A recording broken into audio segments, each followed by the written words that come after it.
PlayStation 4, Xbox One. We're officially in the 8th generation of video game consoles. We made it! If you're as old as me, you feel old, maybe a little creepy. Maybe your back hurts when you get up in the morning. Maybe the other parts of your body just hurt for no reason. That's how long video game consoles has been around. My very first video game console was the NES Famicom. The Game Boy. Sega Genesis. Probably the ColecoVision. Was the Nintendo 64. The original NES, man. It's important to look back and ask ourselves, how did we get here? How did the industry evolve to where it is today?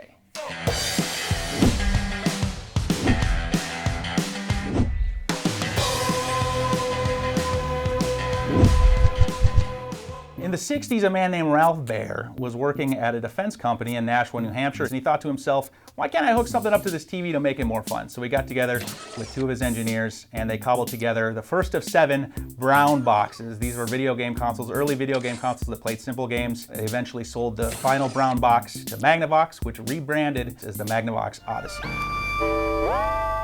For most of the 20th century, the idea of actually being able to play video games in your house was just a fantasy. You couldn't do it. And not until the Magnavox Odyssey were people actually able to play video games in their homes. The Odyssey itself had a really rough start. I mean, it came out and it was marketed incredibly poorly. Odyssey, the electronic game of the future that lets you do your own thing on television. It was brand new technology that people didn't get. The Odyssey was odd, is the best word to describe it. But it was really the Atari 2600 that kicked everything off for me as a home console player.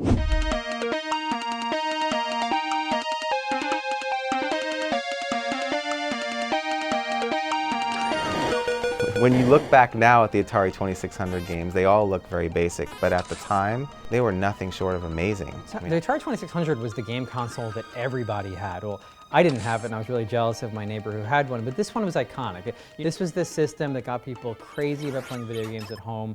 It was as ubiquitous as a refrigerator or a TV in most households. In these successful years of the Atari 2600, we got to over $2 billion business in the United States only on video games. It's a kind of a number that is important to understand because we will understand what happens when video games go into what is universally recognized as the big crash of video games in 1983. Game over. There was a video game crash as a result of just this glut of terrible games on the 2600. And for a while, it seemed like maybe home video games and video game consoles had just been a fad. And video games really went out of fashion altogether. And then something happened. What happened was Nintendo happened. And Nintendo, a company that had been around making trading cards for nearly a century, they decided we're going to try to make a video game system. But the key thing is, they didn't call it a video game system. In the United States, they marketed it as a toy. They had Rob the robot. They had the Zapper, which was a little gun that you plugged into the console. They didn't want people to think that it was a video game machine because that had a stink to it because of the Atari 2600 and the crash. With the 3rd generation of home video game systems, it was not a fair fight. The Nintendo Entertainment System mopped the floor with the Sega Master System. The Nintendo Entertainment System is the console that changed everything. This is the system, the little gray box that shipped and suddenly connected with everyone, whether it be Mario, right? This is Mario Brothers. This is the start of everything for Nintendo, but for the industry as well, right? All of a sudden, video games had what they didn't have before, a mascot, something you could connect with. It was not just something that was big as a video game system, but it helped launch Nintendo into being just a cultural force. So everything from Nintendo cereal. Nintendo cereal system is a super part of this nutritious breakfast. Or Fred Savage's famous or infamous movie, The Wizard. Power Glove, this ridiculous glove that you would wear in theory to control games better.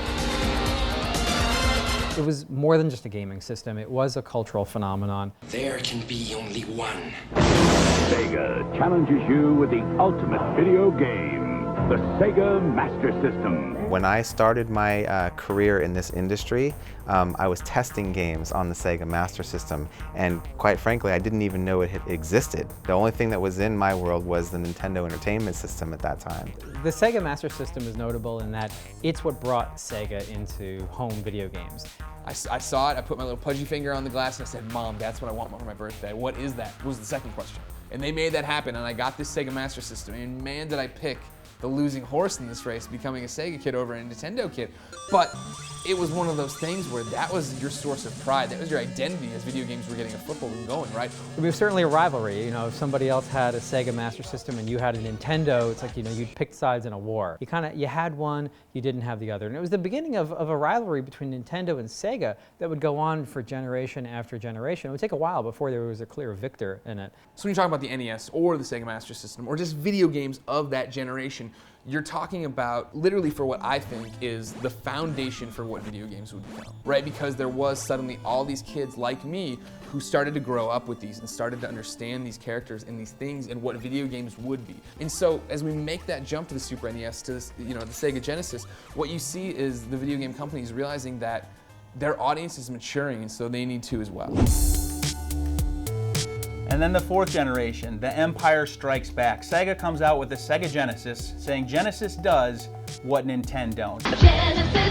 What Nintendo? I mean, Sega Genesis was Sega's coming out party. You know, Sega Master System was a system I owned, and nobody knew what that was. But Sega Genesis, everyone knew, because it was when Sega came out and adopted an identity. They said, we are this blue hedgehog. Sonic 2 handles stubborn stains. Embarrassing bald spots, no problem. But wait, you can play it too. Sonic was just, he had attitude. You know, history has shown that Mario is a great character, but he was just kind of this schlubby plumber guy who jumped on turtles. And it was one of those things of Sega said, we're the underdog. And in a way, it summed up fans like me, right? Like, we needed a rallying cry.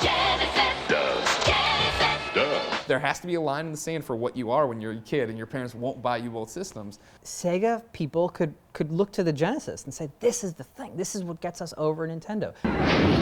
Superpower. The Super Nintendo was Nintendo putting its foot down and saying, we basically started this home console business and we aren't going anywhere. It's been very unusual in gaming history for any one console maker to have two great platforms in a row. But Nintendo pulled that off.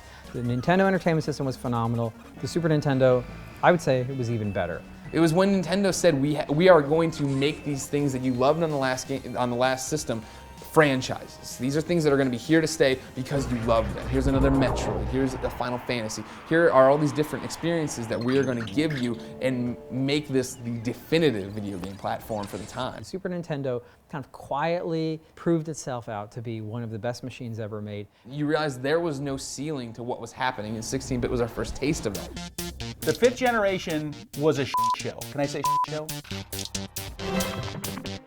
There's too many players here. There's too many players in the fifth generation. Something's got to give.